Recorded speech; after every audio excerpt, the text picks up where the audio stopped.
Welcome to the Three Martini Lunch. Grab a stool next to Greg Columbus of Radio America and Jim Garrity of National Review. Three Martinis coming up. So glad you are with us for the Wednesday edition of the Three Martini Lunch. Jim Garrity is off today, and in his place, Andrew C. McCarthy, a former federal prosecutor, contributing editor and columnist at National Review, and he's also a Fox News contributor. So we got three martinis right up Andy's alley today. And Andy, first of all, thank you. I know you're a listener to the podcast, so thank you for that. And also, thanks so much for being here today. Great. Thanks so much for having me. I understand Jim is out scouting for the NFL draft is April 28th, right? He's going to get us a defensive lineman. I think that's what he promised me anyhow. Yes. Just yesterday, we had two Bears fans on. If you and Jim ever get together on this podcast, it'll be two Jets fans. As Jim likes to say, the draft, leading up to the draft, that's his busy season as a Jets fan. That's like yes, it is. After that, we revert to the bags over our heads. We can see, actually, at the next one, we can see if we have matching bags, I guess. Maybe there's a home and away. I don't know. Exactly. Yes. Free agency and the draft are always when hope springs eternal. And for the Bears fans, a lot of times, too. Let's be honest about that. Let's be honest. All right, let's go on to our first martini. Not exactly sure how we call these good, bad, or crazy today, but let's dive right in. And we're talking about the Durham investigation into the Russia hoax, as a lot of people call it. Andy has also written a book about all of this called Ball of Collusion, but the details still come out as the Durham investigation continues. And the latest piece of evidence offered by John Durham is a text message from September 18th, 2016, so less than 2 months before the 2016 election, that is from Michael Sussman, who is already indicted in this case, who tells James Baker, not the old Secretary of State for George H.W. Bush, but the former FBI General Counsel, at least at that time, that he's got important information for him. He also says in this text, which says, quote, "Jim, it's Michael Sussman. I have something time-sensitive and sensitive I need to discuss. Do you have availability for a short meeting tomorrow? I'm coming on my own, not on behalf of a client or company. Want to help the Bureau. Thanks." Well, that's a lie, because he actually had two different clients. One was Rodney Jaffe, as you point out in a column for The Hill, who's known in the Durham documents as Tech Executive One, and seemed to want to ingratiate himself with what he thought was the incoming Hillary Clinton administration. And so he created this allegation that Trump Tower and Russia's Alpha Bank were in cahoots. And then he was also there working on behalf of the Hillary Clinton campaign itself. So how significant is this text message, not only for Sussman's case, but how deep this goes? Well, I think it's crucially significant the way the case is played out, Greg. I wonder how many of us, when we want to report something to the police or to the FBI, have the fortuity of just happening to have the general counsel of the FBI's contact information in our cell phone so we can zip them a text. I think that's probably not available to most people. But the defense that Sussman has been running with in the case brought by Durham is that anything he said in the way of who he was representing was not material. Materiality is a required element in any proof of a false statements case. You have to show that the statement was important enough that it would affect how the FBI evaluated the information. So obviously anything that goes to his motive would be material.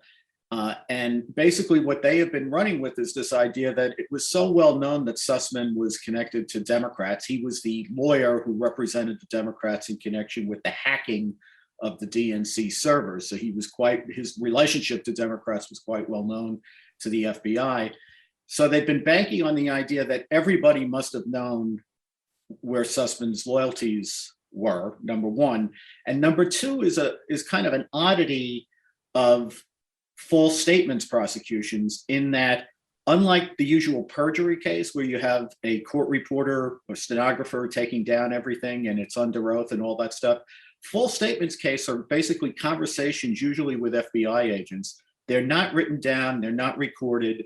So defense counsel can usually make hay with the recollection or failure of recollection by the FBI agent. And here, that's a particular problem, because most of the time when you talk to the FBI, you talk to two agents, one who carries the questioning and the other one who takes the notes. Here it was a one-on-one discussion between these two guys who are, by the way, old colleagues from Justice Department days back in the 90s. So what they were planning to attack was materiality and Jim Baker's recollection of what was said, in which case he's given like different accounts at different times of what was said. So now here comes Durham with this text message.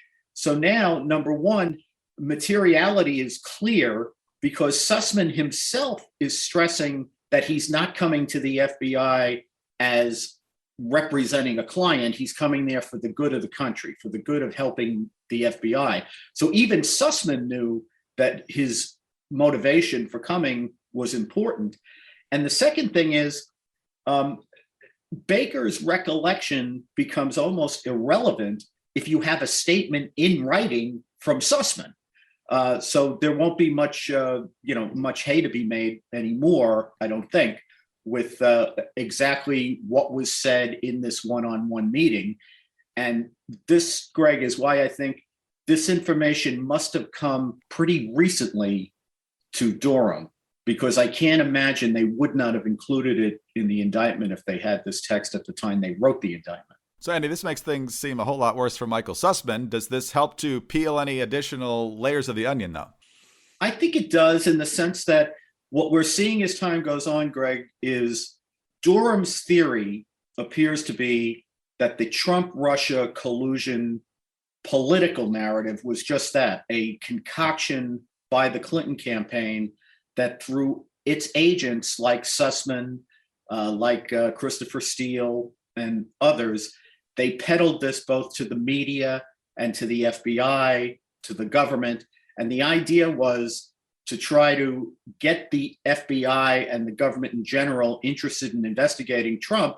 So as part of the political narrative, they could tell the public that the investigation of Trump for ties, corrupt ties to Russia was so serious that the government was looking into it.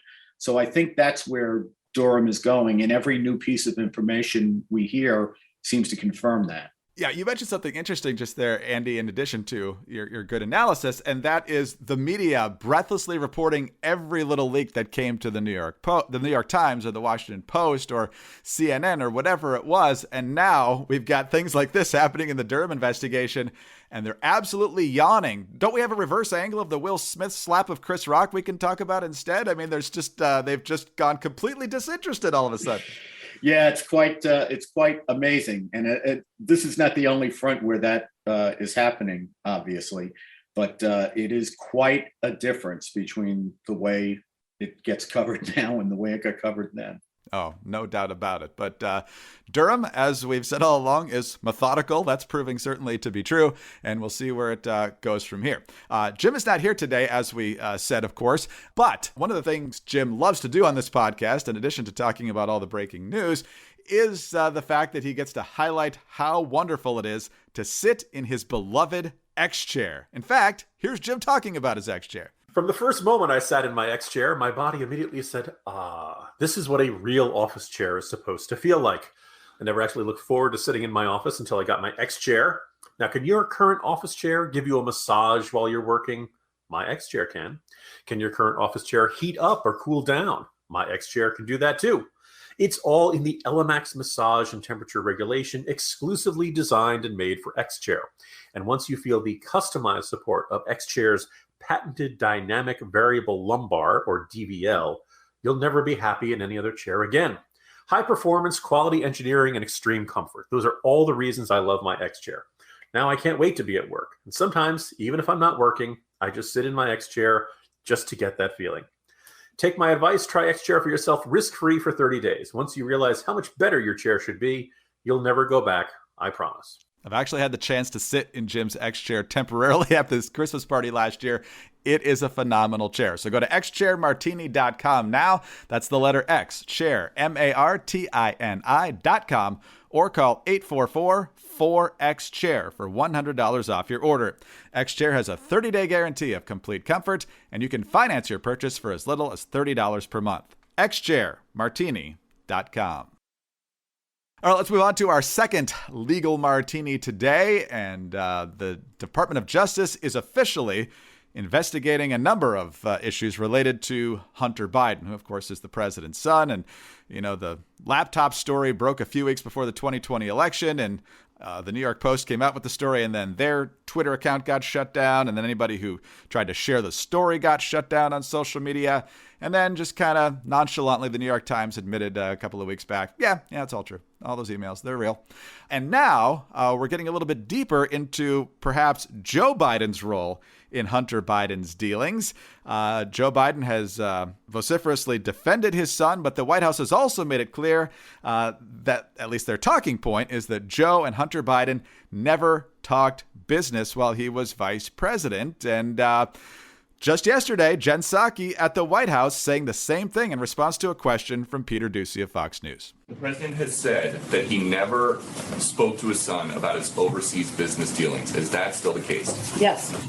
Well, maybe not, because Fox News also out with an exclusive story that President Biden in 2017, so between his time as vice president and president, wrote a college recommendation letter for the son of a Chinese executive who did business with Hunter Biden, according to emails reviewed by Fox News Digital. The president has repeatedly denied discussing Hunter's business ventures, but the Fox News Digital obtained emails between Hunter Biden and his business associates involved in his firm Rosemont Seneca's joint venture with Chinese investment firms Bohai Capital and BHR. Hunter held a 10% stake in BHR, and basically his business partner's son was trying to apply to very prestigious universities, 2 Ivy League schools plus New York University. And in the end, he was looking for an upper hand, and lo and behold, a letter of recommendation from the former vice president at that time ended up being one of the ways to help him. So, Andy, it's kind of hard to be writing this letter and know absolutely nothing about what your son is doing. So what does this mean for Hunter? And perhaps more importantly, what does it mean for the president? You've just written a big story on this that's coming soon on National Review Online. Yeah, I guess it means somebody has ESP, or maybe they had a seance or something. I don't know how you end up writing a letter of recommendation for Hunter's business partner in a highly lucrative venture that he got by the way, hitching a ride on Air Force Two when then Vice President Biden was on his way to China to do government business, and Hunter was handling, I guess, the family business end. So how you would communicate to dad that you needed a letter of recommendation for your business partner without discussing the business is a little bit odd. But I do think, Greg, that people need to take a hard look at this. And I don't think we can any longer divorce the fact that Biden has a policy of appeasement on many fronts with China. There's been no challenge. Jim's done unbelievable work on COVID-19 and the tracing of it back to China, and whether that was a lab accident or whatever else it was, China caused that. China covered up the origin of it, and there's been no recompense for that. They're challenging the United States on a ton of fronts. There's no meaningful pushback from the administration. So that's our backdrop here. And then what you have to then focus on is the fact that the Biden family, over the last less than a decade, collected millions and millions of dollars from Chinese business entities that were closely tied at the hip to the Chinese regime. And this Bohai harvest venture that they did is probably the most lucrative. This was a venture that was backed by about $3 billion from 3 banks that were controlled by the regime, including the Bank of China. On the basis of the partnership, they got access to American technology that has dual uses, including military uses. And they also were able to acquire a coveted cobalt mine in Africa, which will help them corner the market on the key components for making all those, the batteries for those electric cars that Biden wants Americans to go out and buy now that they're paying or trying to pay $6 a gallon for gas. So I don't think this story ought to proceed on 2 different tracks anymore, Greg. I think it's silly to think that all of this money changed hands and it didn't have any effect or influence on policy. And it's no surprise that the Biden administration continues to stonewall. Fox News asked them about this report today about the letter of recommendation, and the White House press office told Fox News, we don't discuss the laptop. Well, of course, the laptop is not the issue. The issue is the letter that Biden wrote, and more deeply, the issue is what was his participation and knowledge of these very curious business arrangements for which Hunter Biden is now under investigation by the Justice Department, which is apparently looking at whether he violated the Foreign Agent Registration Act, whether he violated money laundering, and whether there were significant tax violations. So I think the White House owes some answers to the public. A couple different follow-ups here quickly. First of all, I assume Merrick Garland's going to do virtually nothing on this, right? Hard to say. I mean, my theory, you won't believe that I'm a little cynical on this, right? But, I think everybody in America knows at this point that Hunter actually does have tax problems. He had, liens on his property that go back to, 2017 or 2018. And the tax aspect of this is so undeniable that after Biden was safely elected, Hunter came out and said that his counsel had been advised that he was under a tax investigation, or they're looking into my tax matters, as he said. But so I think nobody really cares about tax. I mean, that's the least interesting aspect of this whole thing. And I could easily see the Justice Department stringing this out for a while and then getting Hunter to plead guilty to some tax charge, which will enable Biden to say he didn't interfere with the Justice Department's investigation, will enable the Justice Department to say that they went after the president's son without fear or favor, but would cut out all of the curious business dealings with the Russians and the Ukrainians and the Chinese that Joe Biden seems to have his fingerprints all over. Yeah, this obviously stinks to high heaven, not just for Hunter, but also to the president, as you just mentioned. But beyond the legal side of this is just really stupid messaging from the White House. How can you simultaneously say, I know for a fact that nothing illegal happened, at the same time you're saying, I never talked about it with them, so I have no idea what happened? Well, Greg, I think they get lazy in their messaging and incoherent because they don't get challenged with hard questions. Republican administration can't afford to do that because they have to answer questions all the time and be on their toes all the time. Here, Biden got the royal treatment from the media during the campaign.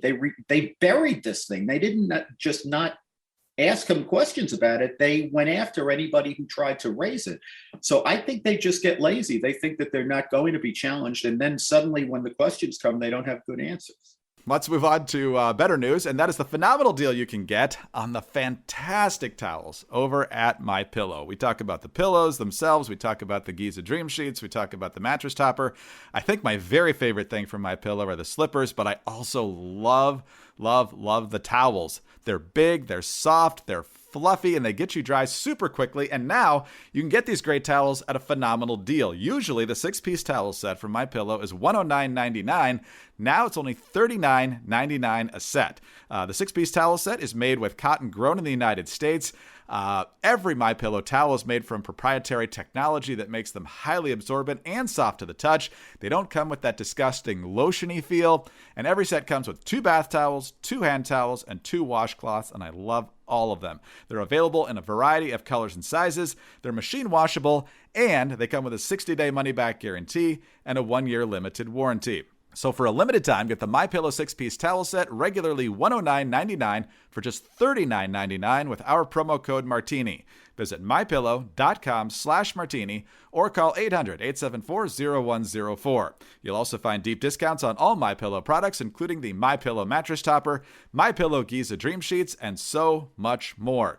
Get your 6-piece MyPillow towel set for only $39.99 today at mypillow.com/martini or call 800-874-0104.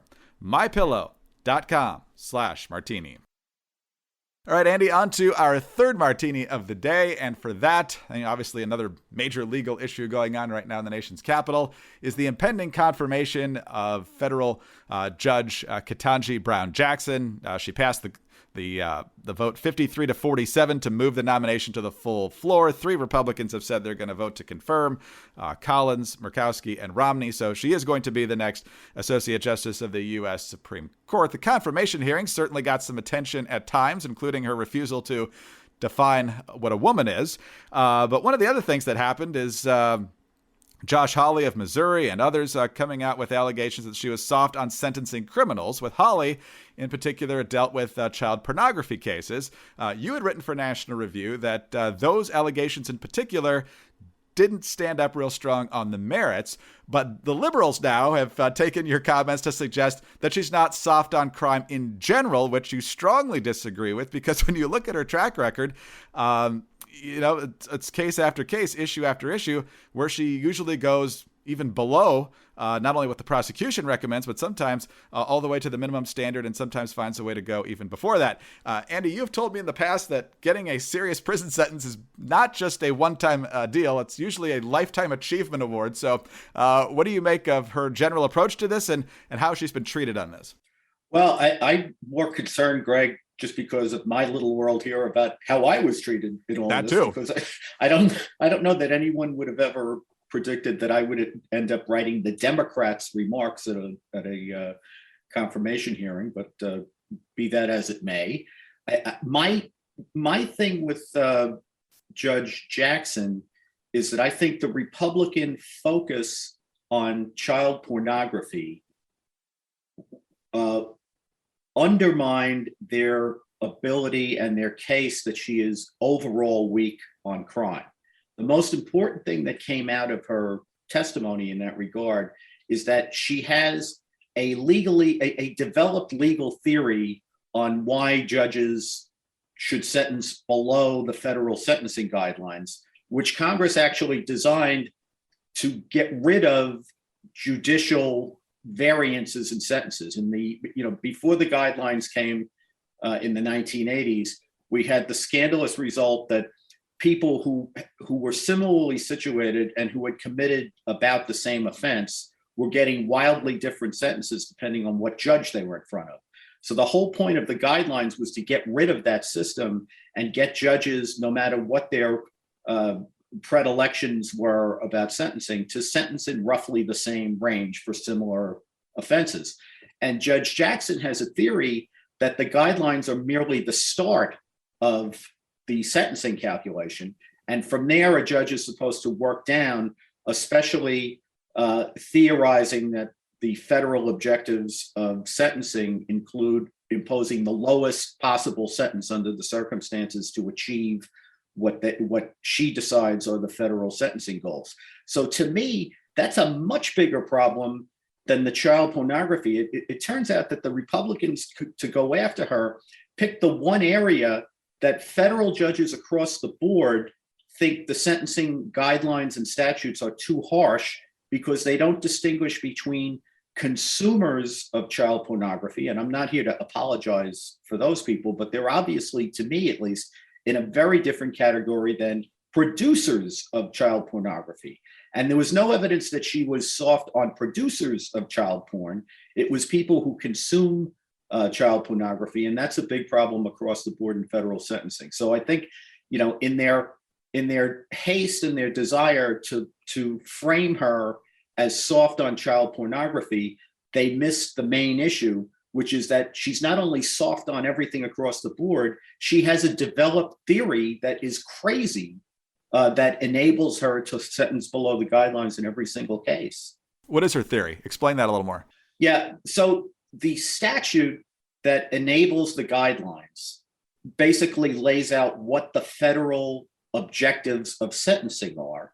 And then after laying that out, what Congress does is promulgate the Sentencing Commission, which it empowers to create the sentencing guidelines. And then they go through this big elaborate process to make a formula for every sentence that considers a person's criminal history and considers the different factors of the offense. And it comes out with a lot of points awarded and a big graph at the back of the guidelines book, which says basically if you're in criminal history category, there are 6 different categories.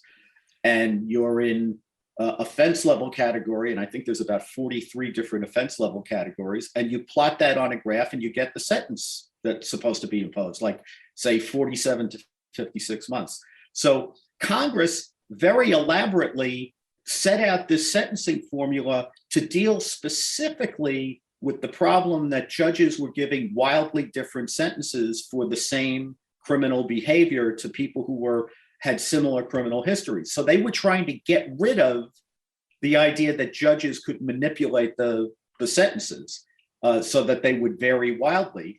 And what Judge Jackson says is in the very statute where Congress did that, what they actually meant was that the guidelines were just a suggestion and that judges should work downward from there, which is nuts. I don't understand how the last 2 years are not the strongest possible counter argument to what the left is saying here, that basically people should be in prison for less time, in some cases no prison at all. I mean, the new Manhattan DEA doesn't want jail time unless you've basically committed a heinous felony.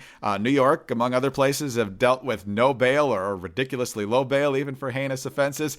And so and they're getting these skyrocketing crime rates as a result because they keep turning criminals back out onto the streets, yet they don't seem to learn much. Yeah, they're prisoners of ideology. It's across the board, Greg. I mean, there couldn't be anything stupider than their energy policies. We're cravenly pleading with dictators to, get us more oil and gas because the administration insists on hamstringing our own ability to produce energy. And there's no reason for this except ideology. And you see the same thing with the criminal justice system. As you say, the last 2 years is a very open experiment in this progressive theory of prosecution, which is a fancy way of saying non-prosecution. And I think every city in America is telling you it doesn't work. Yeah, I mean, even the wokest cities on the planet have come out. Seattle elected more rational people late last year, and other locations around the country did too. So we'll see if that shows up in the midterms. That would be the only silver lining. The goal is to not have crazy people with terrible policies, but at least hopefully people will learn. But right now, it doesn't look like they're learning anything, and that is scary, scary, scary. Andy, always great to have you with us. Thank you so much for your time today. Hopefully we'll get a chance to do it again down the road. Greg, I'm a big fan of your podcast, so it was just a hoot to be here. So thanks so much. Fantastic. Andy McCarthy, former federal prosecutor, contributing editor and columnist at National Review Online. You also see him a lot as a contributor on the Fox News Channel. I'm Greg Corombos of Radio America. Thanks so much for listening today. Do subscribe to the podcast if you don't already. Tell a friend about us as well. Thank you so much for the 5-star ratings and the kind comments. We appreciate those very much, and they're a big help to us. Get us on your home devices. All you have to say is play 3 Martini Lunch podcast. Follow us on Twitter. Andy is at Andrew C. McCarthy. Jim is at Jim Garrity. And I am at Dateline_DC. Have a great Wednesday, and please join us again on Thursday for the next 3 Martini Lunch.